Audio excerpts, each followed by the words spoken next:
अस्सलाम वालेकुम। Team 10 up की तरफ से ये इस कोर्स का लेक्चर 5 है। आप पेन पेपर पेंसिल अपने पास पकड़ लें ताकि आप इंपॉर्टेंट पॉइंट्स को नोट डाउन कर सकें। तो दोस्तों, इस लेक्चर में हम पैटर्न बेस्ड ट्रेडिंग को कवर करेंगे।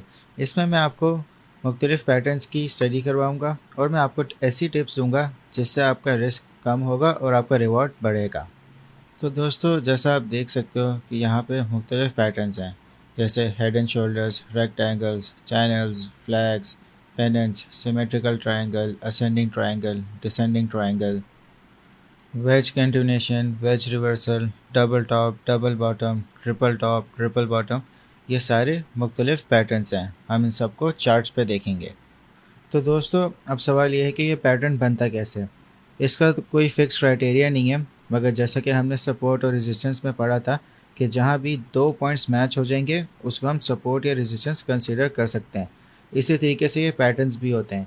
मिनिमम एटलीस्ट इनके दो पॉइंट्स मैच होने चाहिए, और जितने ज़्यादा उतना अच्छा आपके पैटर्न की एक्यूरेसी बन सकती है। अब ये डिपेंड करता है कि कौन सा पैटर्न है। हर पैटर्न के यूनिक फीचर्स होते हैं जो कि हम चार्ट्स पे देखते हैं। हम सीधा भी चार्ट्स पे चलते हैं और पैटर्न्स को एक एक करके समझना शुरू करते हैं। दोस्तों, वॉल्यूम इंडिकेटर बहुत ज़्यादा इंपॉर्टेंट होता है अगर आप किसी भी पैटर्न को आइडेंटिफाई कर रहे हो। वॉल्यूम इंडिकेटर को टर्न ऑन करने का तरीका ये है कि आप इंडिकेटर्स के पैनल पे क्लिक करेंगे और सर्च में टाइप करें वॉल्यूम। तो आपके पास वॉल्यूम इंडिकेटर इस तरह ऑन हो जाएगा।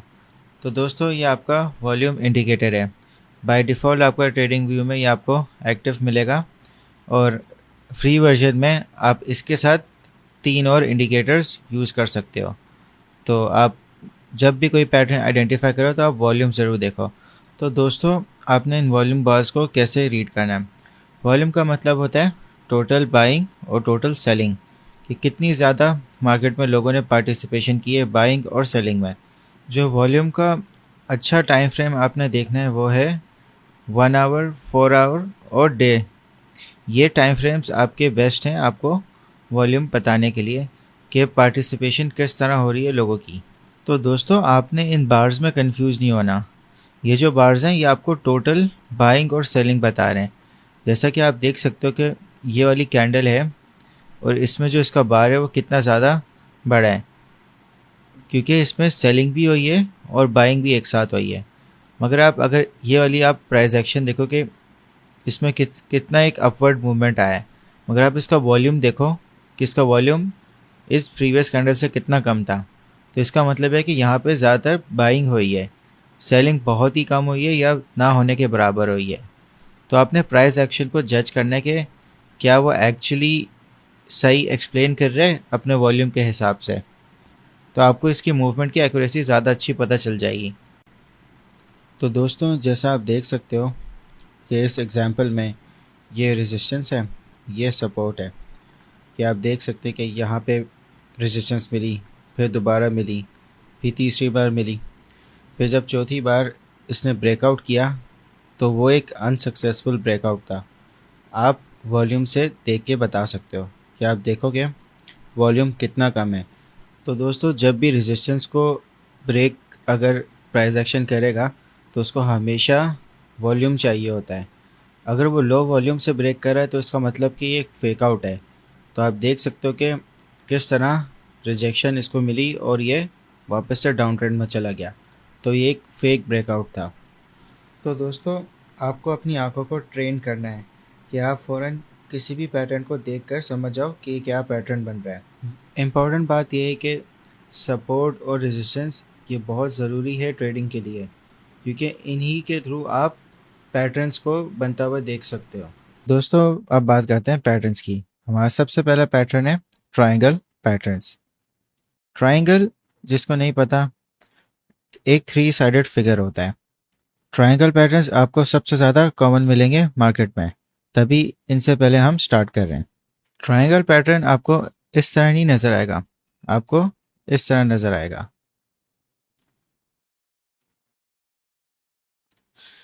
ये वाली साइड और ये वाली साइड, ये दो मेन साइड्स होंगी, और जो प्राइस एक्शन होगा वो आपको इस तरह होवर करता हुआ नज़र आएगा कि जो प्राइस एक्शन है वो आपका यहाँ से ब्रेकआउट करके अपवर्ड मूवमेंट ले सकता है या इस पैटर्न को ब्रेक करके डाउन ट्रेंड में आ सकता है।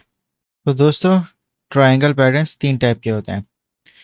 पहला जो सिमेट्रिकल ट्रायंगल होता है उसमें जो प्राइस एक्शन है आपको एक सेम मूवमेंट में आपको नज़र आ रहा होता है, और जो असेंडिंग ट्रायंगल है उसमें जो प्राइस होता है वो आपको अपवर्ड मूवमेंट में नज़र आएगा।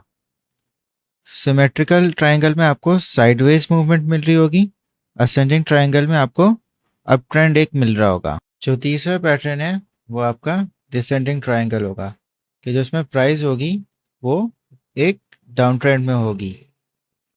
अब जो पैटर्न्स की जो सक्सेस रेट होता है वो 85% होता है और 15% फेलियर रेट होता है। तो एक बहुत हाई चांस है कि आपकी ट्रेड इसमें अच्छी जा सकती है। अब मैं आपको बताता हूँ कि ट्रायंगल पैटर्न्स में आप लॉटरी कैसे जीत सकते हो।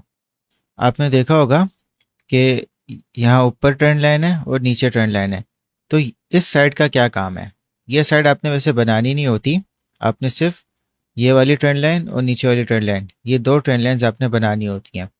तो जो लॉटरी पॉइंट है वो इनके बीच की हाइट है, ये वाली हाइट इनका लॉटरी पॉइंट है।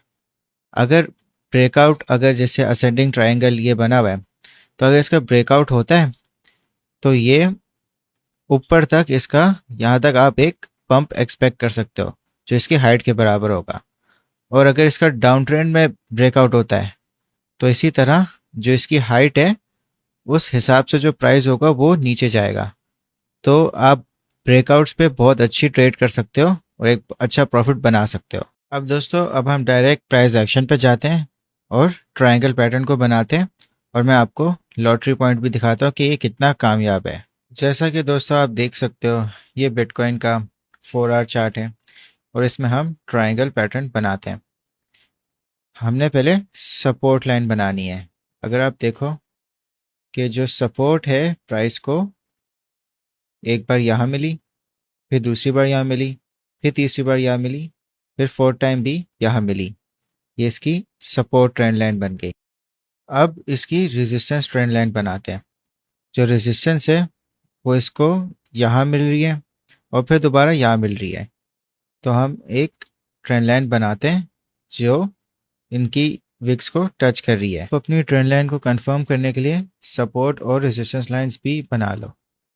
तो हमने यहाँ पे रेजिस्टेंस लाइन बनाई है, तो ये हमारी रेजिस्टेंस लाइन बन गई जो हम हॉरिजॉन्टल लाइन के थ्रू बनाते थे। तो आप देखोगे यहाँ पे प्राइस अपवर्ड पुश हुआ एक बार, फिर दूसरी बार, फिर यहाँ तीसरी बार, तो ये इसकी एक रेजिस्टेंस लाइन इस तरह बन गई। तो जो आपकी ट्रेंड लाइन भी बनी है वो बिल्कुल ठीक बनी है रेजिस्टेंस लाइन के हिसाब से। इसी तरह आप इसकी सपोर्ट लाइन भी कंफर्म कर लो, तो इसको ज़्यादातर सपोर्ट यहाँ मिली है। अब दोस्तों जैसा कि मैंने आपको बताया था लॉटरी पॉइंट, तो हम अपना लॉटरी पॉइंट भी कंफर्म कर लेते हैं। यह आपकी हाइट होगी, और अगर आप चार्ट्स में देखें तो जहाँ इसका ब्रेकआउट हुआ है यहाँ से, वहीं एग्जैक्टली इसकी इतनी प्राइस मूवमेंट हुई है।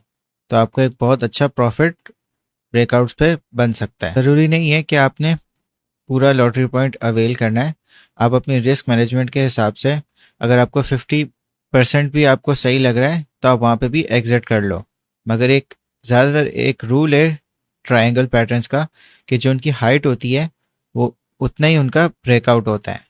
तो दोस्तों जैसा कि एक डाउन ट्रेंड चल रहा था, यहाँ पे आपको एक साइडवेज मूवमेंट मिल रही है ट्रायंगल में, मगर आप जब भी ट्रायंगल बनाओ तो एक प्रीवियस ट्रेंड भी देख लो, और आप वॉल्यूम का इंडिकेटर भी लाजमी आप इस्तेमाल करो ताकि आप देख सको कि प्राइस एक्शन में क्या एक्चुअल मूवमेंट हो रही है। अब जैसा कि आप वॉल्यूम को देखते हुए जो प्राइस एक्शन देख रहे हो, यहाँ पे इसकी एक पॉसिबल ब्रेकआउट का था, मगर आप वॉल्यूम तो देखो कि इसकी एक वॉल्यूम नहीं थी, तो ये फिर से वापस रिजेक्ट हो गया। फिर इसने दोबारा जब यहाँ पे ब्रेकआउट करने की कोशिश की, यहाँ पे भी इसको कुछ खास वॉल्यूम नहीं मिला, तो एक तरह से एक फेक आउट था। तो आप समझ जाना चाहिए आपको कि वॉल्यूम जब नहीं है और एक तरह से वैसे ही डाउन ट्रेंड चल रहा था, तो इसने मोस्ट लाइकली नीचे की तरफ ब्रेकआउट इसने हो जाना था। तो आप अपना जो शॉर्ट की पोजीशन है आप यहाँ खोल सकते थे। तो आपने प्राइस एक्शन, वॉल्यूम और प्रीवियस ट्रेंड इन सबको देखते हुए अपनी आप में ट्रेड करनी है। अब दोस्तों एक और पैटर्न देख लेते हैं तो ताकि आपको और बेहतर समझ आ जाए। तो दोस्तों ये USD JPY का चार्ट है। आप देख सकते हैं कि यहाँ पे एक असेंडिंग ट्रायंगल बन रहा है। अब ज़रूरी नहीं है कि आपने जो इसकी जो अपर ट्रेंड लाइन है उसको आपने नीचे वाली ट्रेंड लाइन की तरह इस तरह बनाना है। आप उसको हॉरिजॉन्टल लाइन बना सकते हैं जो रेजिस्टेंस लाइन होती है। तो आप देख सकते हैं कि यहाँ पे एक जो प्राइस एक्शन है उसने एक अपवर्ड मूवमेंट लिया है और जो इसका ब्रेकआउट था वो आप देख सकते हैं कि एग्जैक्टली इसकी हाइट के बराबर था। ज़रूरी नहीं है कि इसकी हाइट के बराबर ही होगा हमेशा, मगर ज़्यादा चांसेस होते हैं कि जो ट्रायंगल हाइट है उस हिसाब से ही ब्रेकआउट होए। देख सकते हैं कि कितनी बार ट्रायंगल ने से प्राइस ब्रेकआउट में आई, फिर रिजेक्शन मिली, फिर ब्रेकआउट में आई, फिर रिजेक्शन हुई और सपोर्ट उसने ले ली ट्रेंड लाइन की। फिर दोबारा इसने फिर फाइनली ब्रेकआउट कर लिया था यहाँ पे। दोस्तों आपको सबसे ज़्यादा इम्पोर्टेंट है कि आप प्राइस एक्शन की साइकोलॉजी समझे जो ट्रायंगल में हो रही है और अपना जो स्टॉप लॉस है, टेक प्रॉफिट, वो सपोर्ट और रेजिस्टेंस लेवल्स के हिसाब से लगाएं। तो दोस्तों अभी के लिए हमने सारे ट्रायंगल पैटर्न्स को कवर कर लिया है। नेक्स्ट वीडियो में हम और पैटर्न्स को कवर करेंगे। मैं आपको अब टास्क दे रहा हूँ, आप फॉरेक्स, स्टॉक या क्रिप्टो, आपको जो सिंबल समझ आ रहा है उसमें आप 3 ट्रायंगल चार्ट्स बना लें और उनके ब्रेकआउट जोन्स भी आइडेंटिफाई कर लें।